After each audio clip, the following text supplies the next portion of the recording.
Ever wonder why some house flippers make a killing while others just break even? It comes down to one of the most important numbers, and that number is called the ARV, or after repair value. Now, there's so many ways people teach how to find the ARV, but how do you actually calculate it accurately? Hey everyone, my name is Kyle Fujimoto and I am your Flipping Las Vegas realtor. And if you're looking to start flipping houses here in Las Vegas, you're definitely in the correct place. Now today we're going to tackle the art of accurately determining the ARV of your property. We're going to explore what works and what doesn't work when you're calculating ARV, and you're going to learn the tricks to nail this crucial step when you're looking to purchase a home to flip. And by the way, if you're so kind, please hit that notification bell and the subscribe button. First, let's talk about the ways that can lead you to an incorrect ARV. One of those ways is asking a realtor or asking multiple realtors to see what their opinion is of the ARV.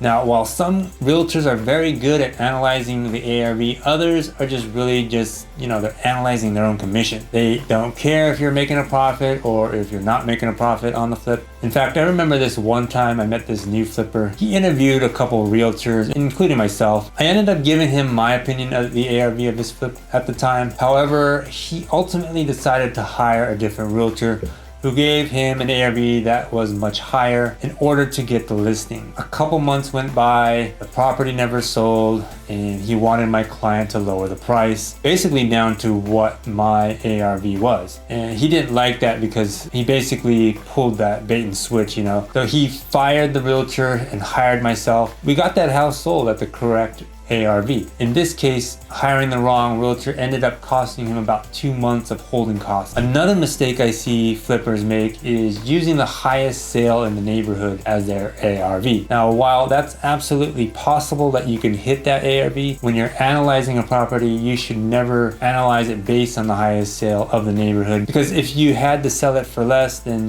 you could be losing money or even just breaking even. Another mistake I see is someone ordering an appraisal from a professional. However, most appraisers only focus on the current value and do not like to speculate on the future value of a flip. Some other ways you should definitely avoid determining ARV is using the average price of recently sold properties, or using the average price per square foot of those sold properties, and also using, the dreaded inaccurate Zestimate provided by Zillow. These methods aren't recommended because what if your property sells for less than the average? Then you could actually be losing money when you sell it. Now, let's look at what I actually use to determine ARV. First, we're going to look at the sales from the last 180 days. Secondly, make sure your comps are remodeled and in move-in ready condition. This is because your property is going to be similar to these comps. Of course, we need to look at location and size as well. We don't want to disregard that. We want to stay within a 1 mile radius and keep the square footage as close as possible to your property. I like to use 15%